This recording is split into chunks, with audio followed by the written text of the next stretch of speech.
Supreme court, नाम से समझ में आ रहा है कि सुप्रीम है इस देश में, जो सब सुपीरियर कोर्ट है, जो अपेक्स कोर्ट है, वो सुप्रीम कोर्ट है। बट सुप्रीम कोर्ट के पास बहुत तरीके के डिफरेंट डिफरेंट जुरिस्डिक्शन होते हैं, तो it is very important to understand कि कौन कौन सा जुरिस्डिक्शन कौन से आर्टिकल में दिया हुआ है और उसका पर्पस क्या है।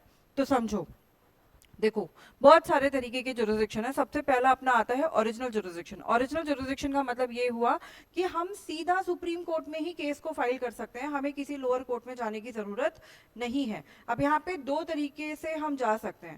पहला तो हमें आर्टिकल 131 में दिया हुआ है, ये जनरल पब्लिक के लिए नहीं है। ये वो मैटर्स है जब दो स्टेट्स के बीच में कोई डिस्प्यूट चल रहा है, तो स्टेट वर्सेस स्टेट है, या फिर स्टेट वर्सेस यूनियन है, या फिर स्टेट और यूनियन एक साथ है वर्सेस कोई अलग स्टेट है। तो this is with respect to the state and union, not for us individual people. हम इंडिविजुअल पीपल कब डायरेक्टली सुप्रीम कोर्ट के पास जा सकते हैं? हम जा सकते हैं जब हमारे फंडामेंटल का राइट का वायलेशन हुआ हो, तो हम writ petition directly supreme court में ही फाइल करते हैं, which is given under article 32। अब आता है एक डिफरेंट तरीके का, दैट इज एडवाइजरी जुरिस्डिक्शन, जो हमें आर्टिकल 143 में दिया हुआ है। तो this is not for us. क्या होता है, कई बार कई ऐसे मैटर होते हैं जो पब्लिक इंपॉर्टेंस के होते हैं, तो वहां पे प्रेसिडेंट जो है अपना कोई भी क्वेश्चन फॉर्म करके वो सुप्रीम कोर्ट में दे सकते हैं कि भाई ये इस तरीके की समस्या हमारे सामने है, आप हमें बताइए कि इस सिनारियो में क्या हो सकता है। तो इसको कहते हैं एडवाइजरी जुरिस्डिक्शन। सुप्रीम कोर्ट अपनी एडवाइस देता है उस पर्टिकुलर पॉइंट ऑफ क्वेश्चन पे।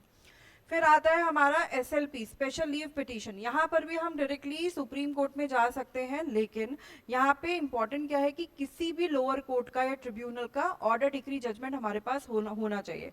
फॉर एन एग्जाम्पल कि किसी रेप केस में क्या हुआ कि रेपिस्ट को बेल दे दिया गया है, now you want being an aggrieve, prosecution चाहता है कि भाई उनको बेल नहीं मिलनी चाहिए, तो वहां पे डायरेक्टली SLP फाइल की जा सकती है, क्योंकि यहाँ पर हमारे पास बेल ऑर्डर है। तो डायरेक्टली SLP सुप्रीम कोर्ट के पास जा सकती है कि फलाने ऑर्डर से इस तरीके से हमारे साथ इंजस्टिस हुआ है।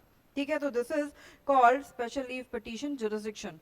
ये बहुत ब्रॉड जुरिस्डिक्शन है। देन आता है रिव्यू जुरिस्डिक्शन। रिव्यू जुरिस्डिक्शन मतलब कि अपने ही डिसीजन को सुप्रीम कोर्ट क्या करता है, फिर से रिव्यू करता है। जैसे कि 3 ईयर रूल प्रैक्टिस अभी आपका लगा था, CJI गवाई ने ये रूल दिया था, अभी फिर से उस पर रिव्यू पिटीशन चल रही है। तो ये जुरिस्डिक्शन कहाँ है? आर्टिकल 137 में। जैसे सबरीमाला केस पे भी रिव्यू पिटीशन चल रही है, तो वो रिव्यू जुरिस्डिक्शन है गिवन अंडर आर्टिकल 137। फिर आता है हमारा अपीलेट जुरिस्डिक्शन, मतलब कि नीचे कोर्ट में, हाई कोर्ट में कोई ऑर्डर पास हुआ है, जजमेंट पास हुआ है, तो वहां से हम अपील में गए हैं सुप्रीम कोर्ट के पास। इन सब के बाद एक सबसे बड़ा इंपॉर्टेंट जुरिस्डिक्शन आता है, that is judicial review. Judicial review article 13 226 से हमको मिलता है, और 32 में अपन जाएंगे।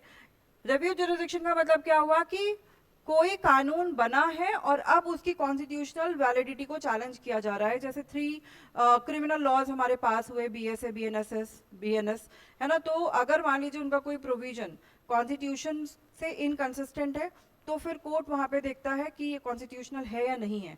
अगर है कॉन्स्टिट्यूशनल तो कोई बात नहीं है, अगर कॉन्स्टिट्यूशनल नहीं है तो फिर वो क्या हो जाता है, अनकॉन्स्टिट्यूशनल सुप्रीम कोर्ट डिक्लेयर करता है। This is called judicial review and this is different from review petition.